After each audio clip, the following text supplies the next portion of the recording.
In this time, my father was hailed as the supreme artist of women and flowers. He made his name in Paris as the greatest exponent of the style known as Art Nouveau.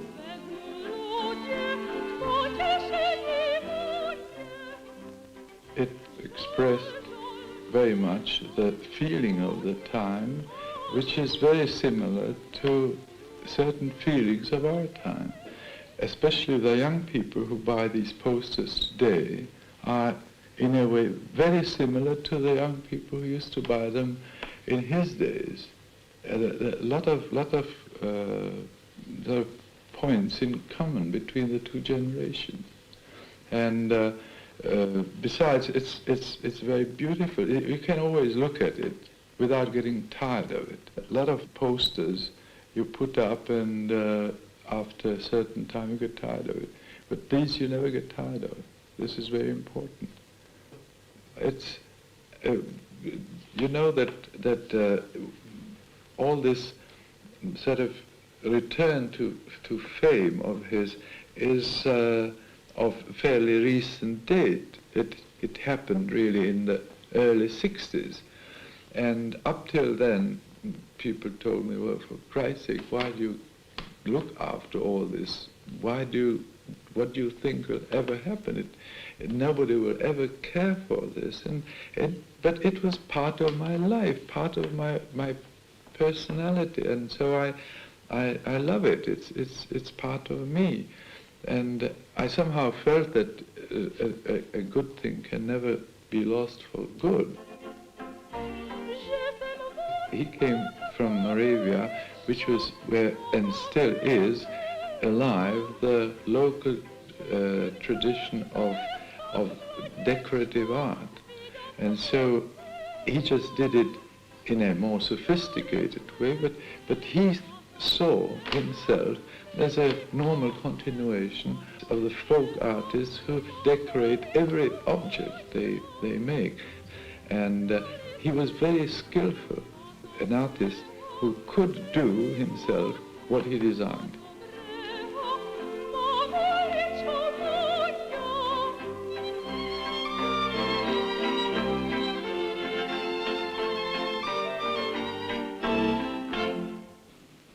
It was destiny, he said, that brought him to Paris, and it was the workings of fate that almost overnight turned a struggling young Czech artist from an earnest, impoverished romantic into the toast of the city.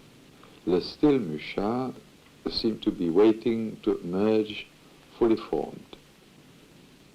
This turning point was a last-minute commission for Sarah Bernard to design a poster for the play Gismonda. My father did it and waited gloomily for the verdict. Bernard was delighted, and she signed him up for a 6-year contract.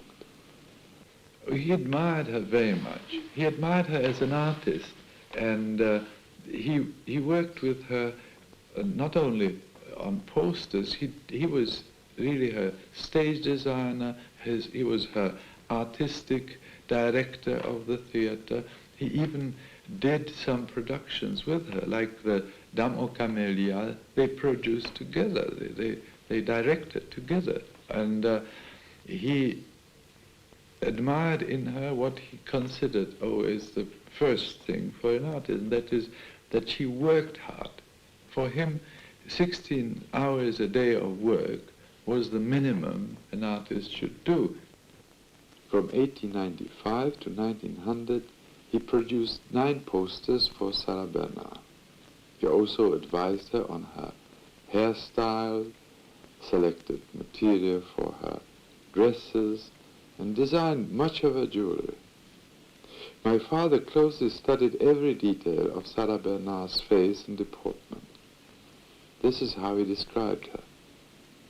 A low forehead, which she was a little ashamed of, and always carefully concealed with plenty of hair. She always tries to emphasize her eyes, which were somewhat small in relation to her cheeks and forehead. In profile, her somewhat wide nose had an exceptionally fine line. Its bridge forcefully revealed her artistic independence and personality. She preferred to keep her beautiful long neck covered, particularly in society, since the neck first gave away age in the fine wrinkles, which no cosmetics or massage could remove. He admired that. Besides, he admired the way she dressed, that she never wore a dress which would be cut by a belt, that always her dress was giving the full scope to the human body, that there was no sort of, and a lot of bangles. She always wore a lot of bangles, and when she walked it rang. Besides its public success, the Gismonda poster became a collector's item overnight. They were collected, and Sarah Bernard never really used them for hoardings, because people used to go at night and cut them out, or they would pay the man who built them and buy them. She had a certain number printed, and then she said, well, this is the last one, and so on. And then when she sold them out to collectors, she would have another lot printed. And altogether, there were about 400. There were not many. There were posters for the theater, there were posters for various people who were selling things, and these posters were very valuable. So then he started printing what was called in Paris the panneau décoratif. That means it was a poster, but advertising nothing, with a theme like the 4 stars, the 4 jewels, the 4 seasons, and they were sold as lithographs, really, or for the price of the posters, except that the money went to the printer and not to the person who ordered the poster.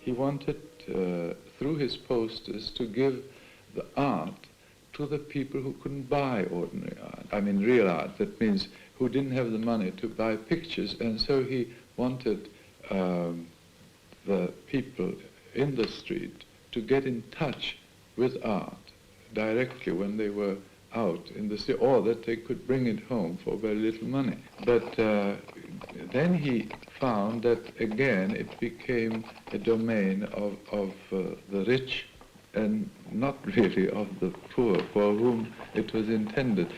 And so he thought that his Art Nouveau period was really, that it misfired, that it didn't go to the people he wanted to go to.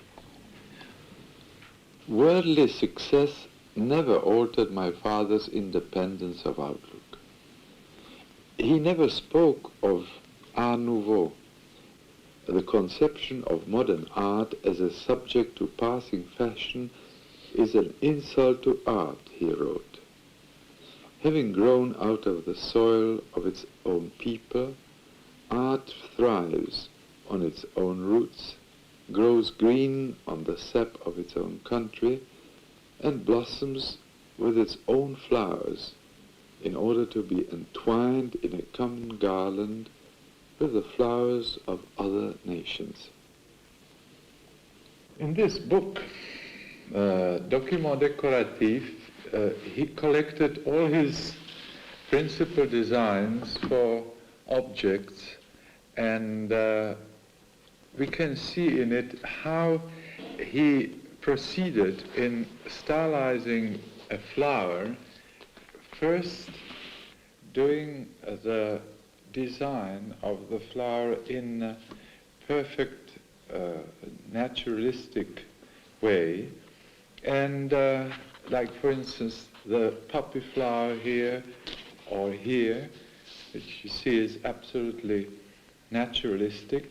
And then on the next page we've got the same flower, but the abstraction of the original into a shape which corresponded to his idea of filling the space with curves and giving really the idea of the Art Nouveau decorative motive.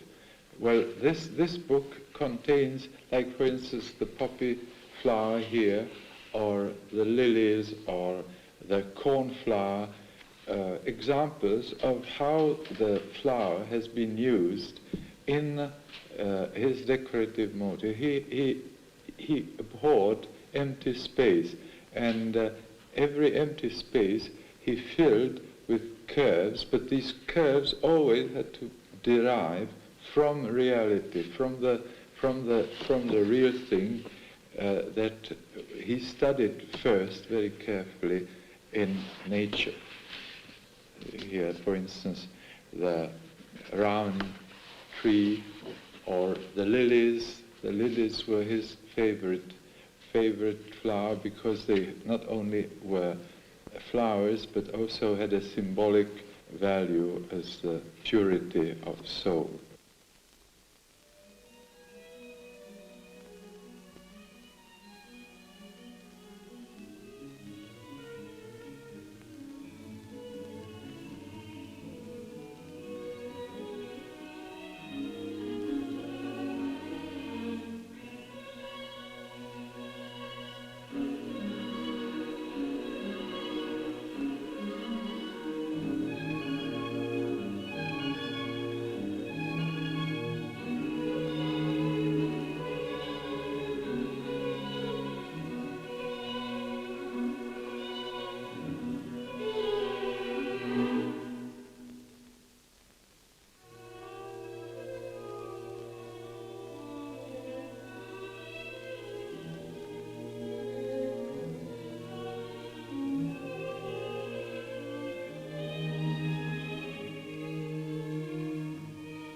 Amongst all his possessions, I discovered a whole lot of photographs.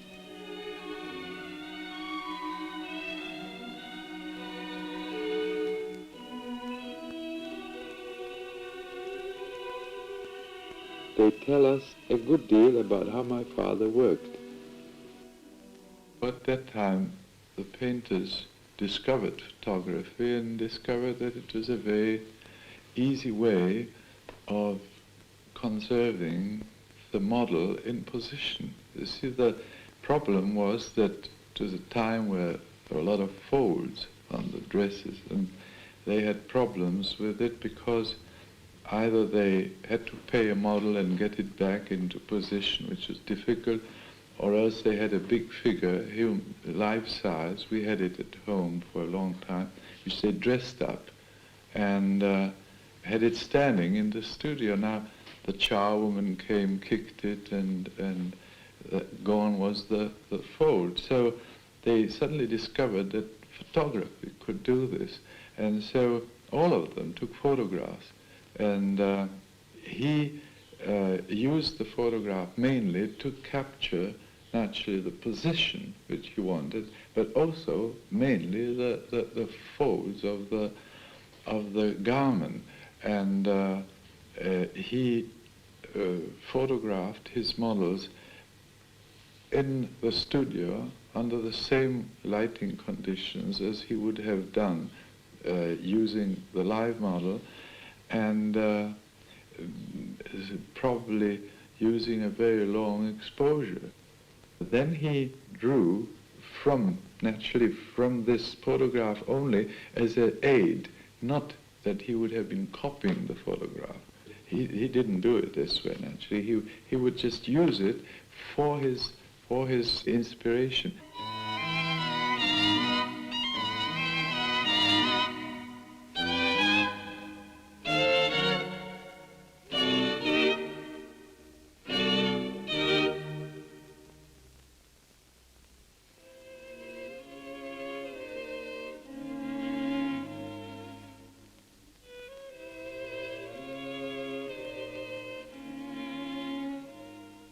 He must have been absolutely idolized by women, especially because he was so aloof.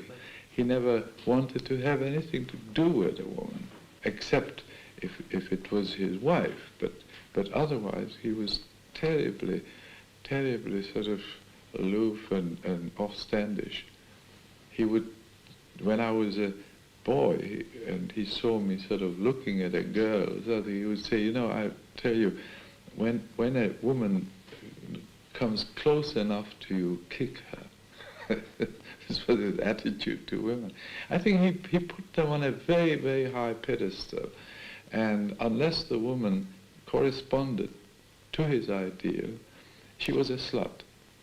There was no middle way for him. I think that it was an ideal woman for him. It was actually it was something of a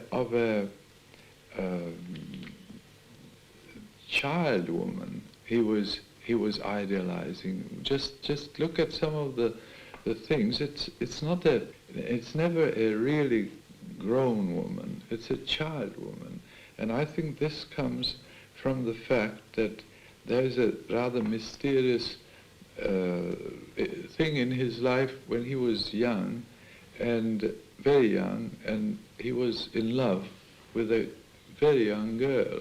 She must have been about 13, and she died. And this marked him for his whole life. I think that this love for this girl, he was the same age, mind you, 13 or 14, but this love of this child girl who died must have created this in him, this ideal of a I would say a Ondine, you know, something that is not from this world, really.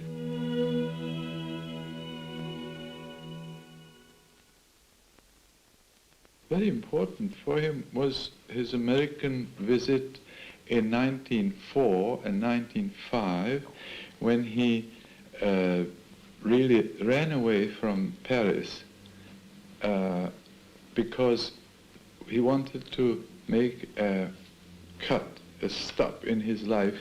He wanted to get away from his commitments in France, and so he left the country without telling anyone and went to America, where he hoped that he would make enough money in order to dedicate his life to the work on the Slav epic.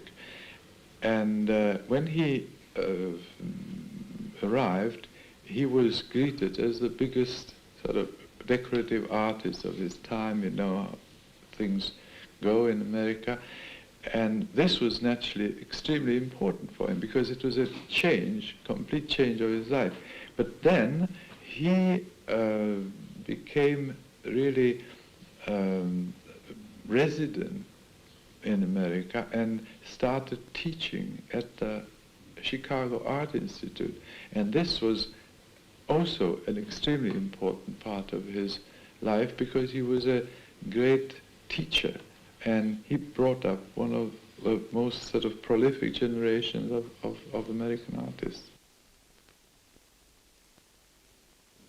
In his 50s, he returned to Prague, and I still live in this house with all the things he brought back. Well, this here is a sculpture of my father's, well, actually one of the very rare ones. They did altogether 6, and this is an original. This is the original sculpture, which was kept in our house since it was done. It was supposed to be a huge figure for one of the four corners of a big building which he planned for the 1900 Paris World Exhibition. This figure was supposed to be about 100 feet tall. Well, the building wasn't done, and so this is the only thing that remains. Here, this is a very amusing thing. This is a Slovak hat, which my father had in his studio, and when Gauguin stayed with them, so he once prepared to go to a sort of fancy dress ball with my father and Anna la Javanaise, and he put this hat on and he wore it with his costume, you see, like this, but it's a little bit too small for me, I think. He wasn't a collector. He just picked up things to draw from them, to use them as models, and so things gradually collected in this house.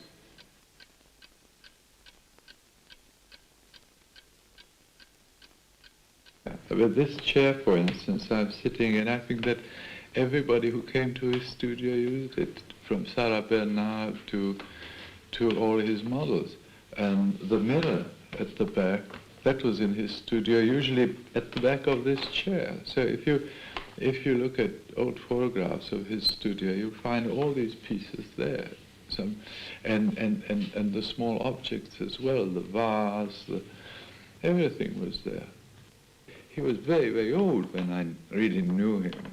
You see, I was a very late child, so that when I started communicating with him, he was over 70.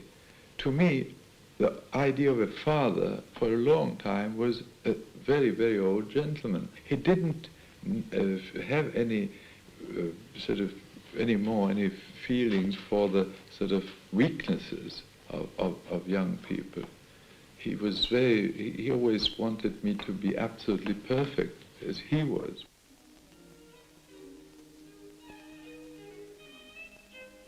He was always trying to deepen the meaning of his art. It took him into the realms of spiritualism.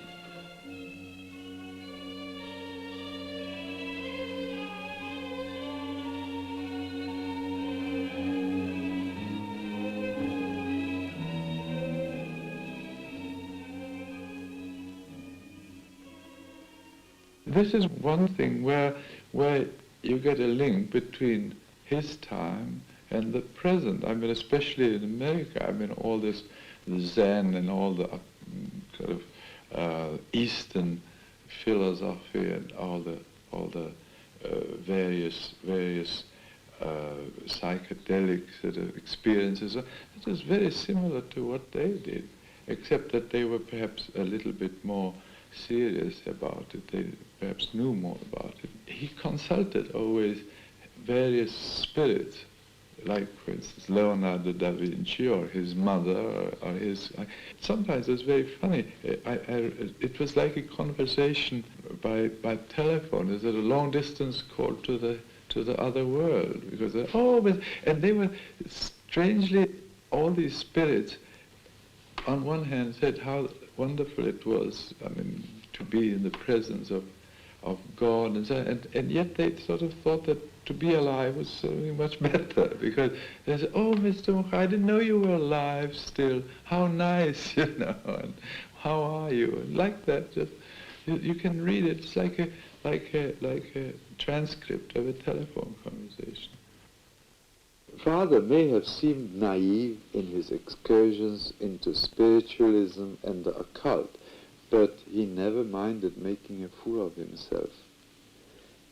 He had left Czechoslovakia when he was 17. He'd been an exile for over 36 years, dreaming always of returning to his homeland.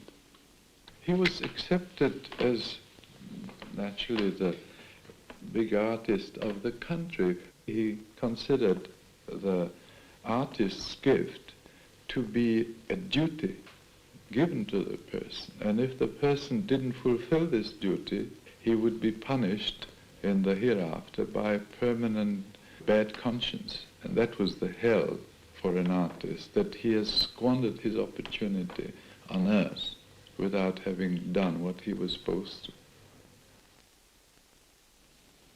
For the last 25 years of his life, my father was working on what was to be the culmination of his artistic life, the Slav epic, a tribute to the history and the spirit of the Slav nations.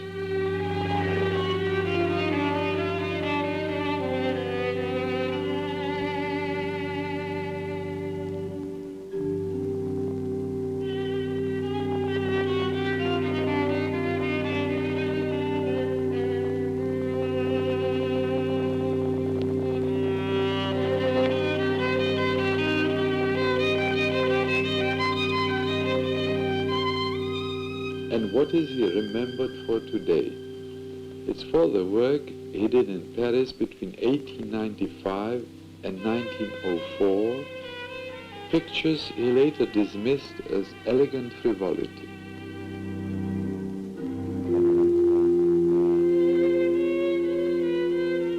When the Germans marched into Prague in 1939, my father was one of the first to be arrested by the Gestapo. He died a few months later.